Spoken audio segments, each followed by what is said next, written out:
Chers élèves, chers apprenants, bonjour à tous et à toutes. Nous nous retrouvons dans le cadre de poursuivre notre programme de travail en mathématiques pour la classe de 4e. Je suis Bagam Jean Paul, professeur de mathématiques intervenant au compte de l'association École au Burkina. Nous aborderons en activité numérique, chapitre 7 précisément, les statistiques.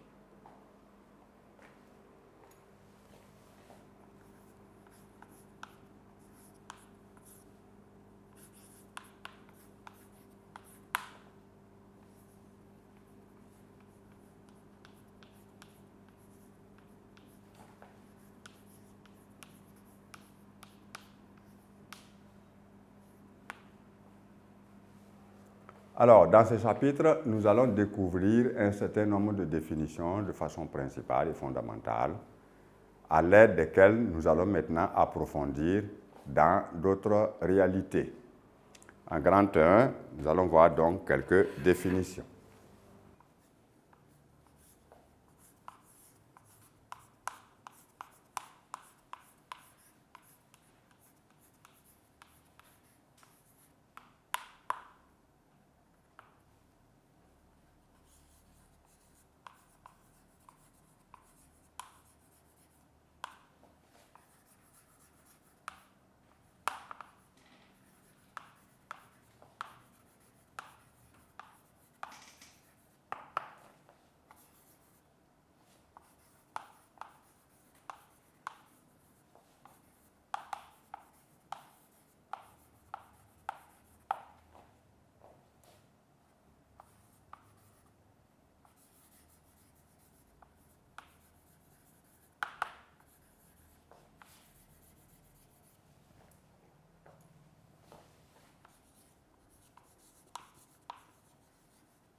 Alors, dans ce tableau, nous allons donc recueillir un groupe d'enfants selon l'année de naissance de chaque groupe. Alors, les enfants nés en 1966, il y en a par exemple 14. Ici, 5. Ici, 1. Et ici, on prend ici 5 encore. Voilà. Alors, ce tableau de résultats que nous avons va nous permettre, n'est-ce pas, de découvrir un certain nombre de définitions au sens statistique du terme. Alors, lorsque nous considérons le nombre d'enfants au bas du tableau, nous avons un calcul que nous pouvons faire afin de connaître le nombre d'enfants que nous avons entre 1966 et 1969. Alors, il suffit de faire la somme par colonne des différents nombres que nous avons. Nous obtenons alors 20, 25.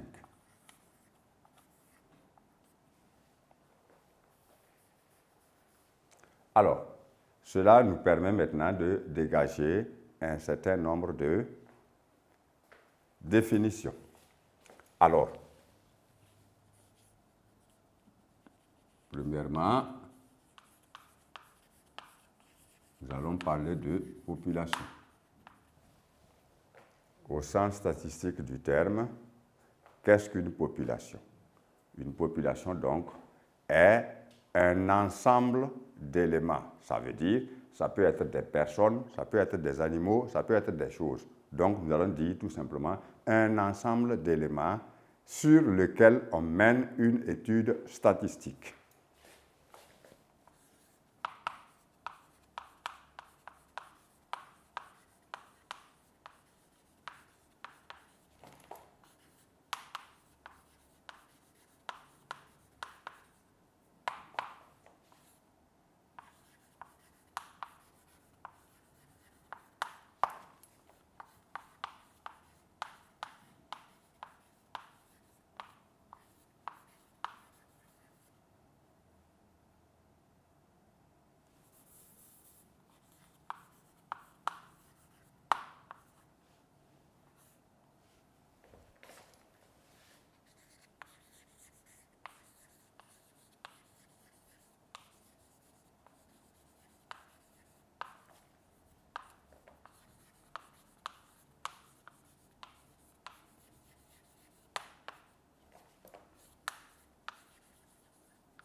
Donc, lorsque nous parlons donc de population, nous voyons ici un ensemble d'éléments.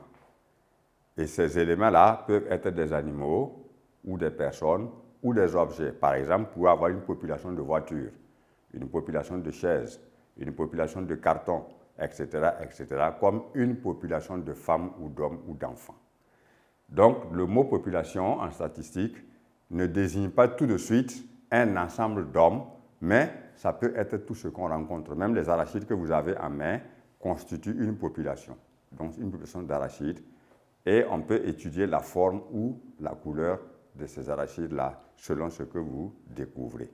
Alors, ici maintenant, lorsque nous parlons donc de population, ça veut dire que c'est un ensemble d'éléments comme on l'a dit et que chaque élément aussi a un nom. C'est pourquoi nous allons découvrir ce qu'on appelle individu,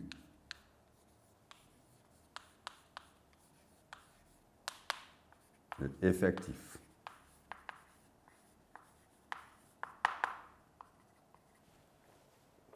D'abord, lorsque nous parlons d'individu, comme on l'a dit, au sens statistique du terme, c'est un élément donné d'une population donnée.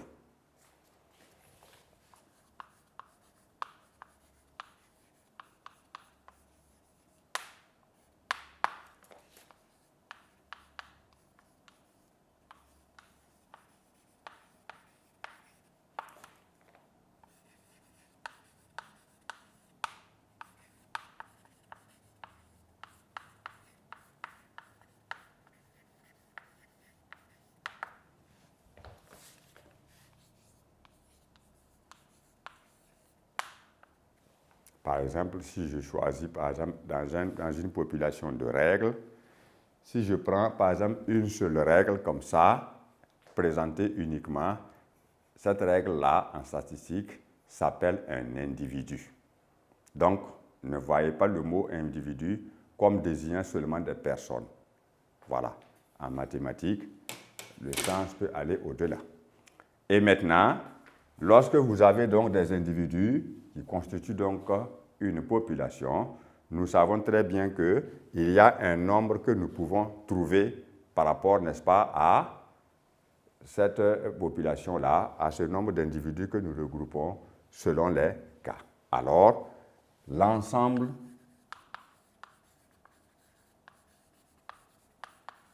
des individus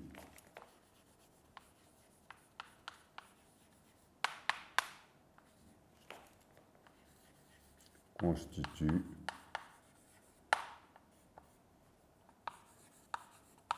un effectif. Ici, dans notre cas, l'effectif de la population est 25.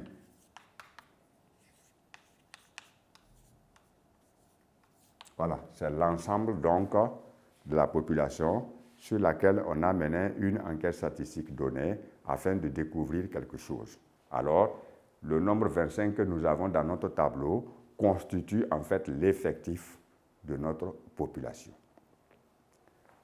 Alors, maintenant, dans ce tableau-là, avant d'arriver donc à l'effectif total qui constitue donc l'effectif de la population, nous avons d'abord des effectifs pour chaque année de naissance.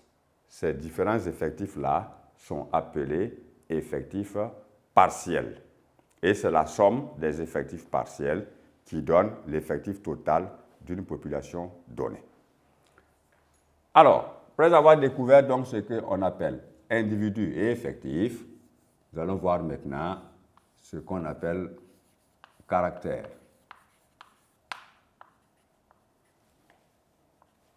Donc, ici encore, le mot caractère ne désigne pas la manière dont on se comporte vis-à-vis des autres. Non, il désigne simplement une autoréalité au sens statistique du terme. Et qu'est-ce que c'est? Lorsque nous parlons de caractère en statistique, il s'agit simplement de ce qui a fait l'objet de l'enquête ou de l'étude statistique menée. Ça veut dire que c'est ce qu'on veut découvrir sur une population. Par exemple, la couleur des yeux, la longueur des cheveux, la taille, tout ça, ça constitue donc des caractères. Donc, le caractère au sens statistique du terme, c'est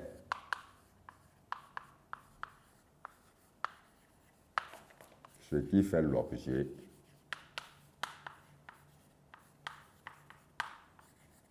d'une étude statistique.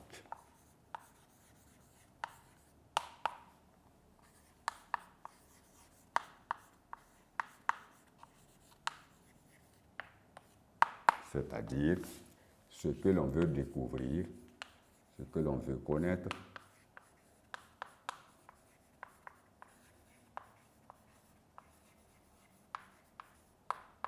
d'une population.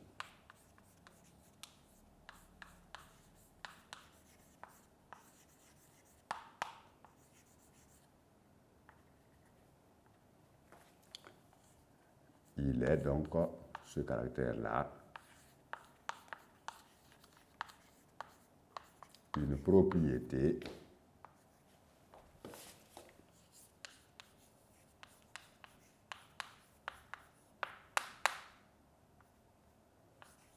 de cette population.